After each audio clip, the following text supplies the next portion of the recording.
Саламатсыздар ма балалар? Көңіл күйлерің қалай?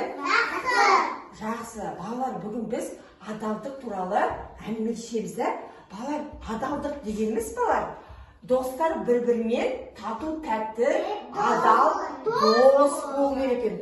Яғни біз бүгін адалдық туралы әңгімелесеміз, айтамыз да балалар? Адалдық дегенді қалай түсінесіңдер балалар? Allah dost болу керек. Бәрін ренжітпеу керек. Жарайсыңдар, дұрыс. Адал болу керек та, достық қарым-қатынаста адал болу керек. Бір-біріміздің сенімізді ақтауымыз керек, иә?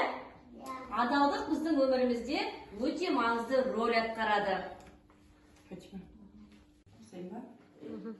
Балалар, қане бағымыз қазір біз адалдық дүкеніне барамыз. Яғни біз дүкенде көптеген заттарды сатып аламыз. Бала қараңдаршы, біз адалдық дүкеніне келдік те, мына үстелдің үстіне көптеген заттар бар екен. Осы заттарды біз не істейміз балалар? Сатып аламыз балалар? Жақсы. Бір-бірден келе қойыңдар. Қолымызда карточканы банкоматқа саламыз.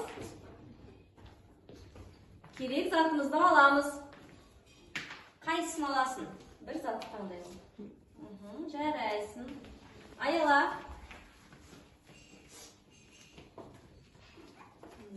Алауы.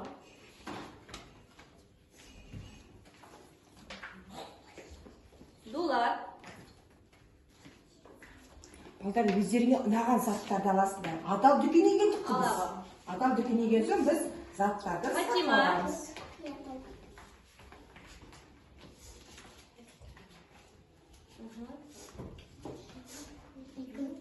Көзайым алауы.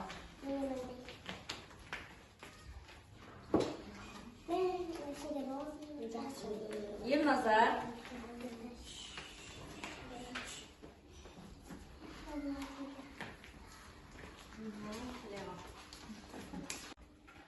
Балалар, сонымен біз қайда бардық? Адал дүкенге. Адал дүкенге бардық. Адал дүкенге сендер не сатып алдыңдар өздеріңе? Керек заттарыңды, ермексіз аз алдыңдар, қайшы алдыңдар, түрлі түсті қағаздар алдыңдар да балалар? Біз қайда сатып алдық осы заттарды? Қайда барып едік біз? Адал дүкенге. Адал дүкенге. Балалар, адал дүкенді, адалдық дегенді қалай түсінеміз балалар біз? Қалай түсінеміз?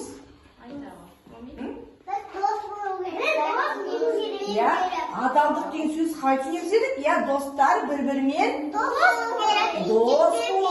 бір-бірімен адал дос болу керек.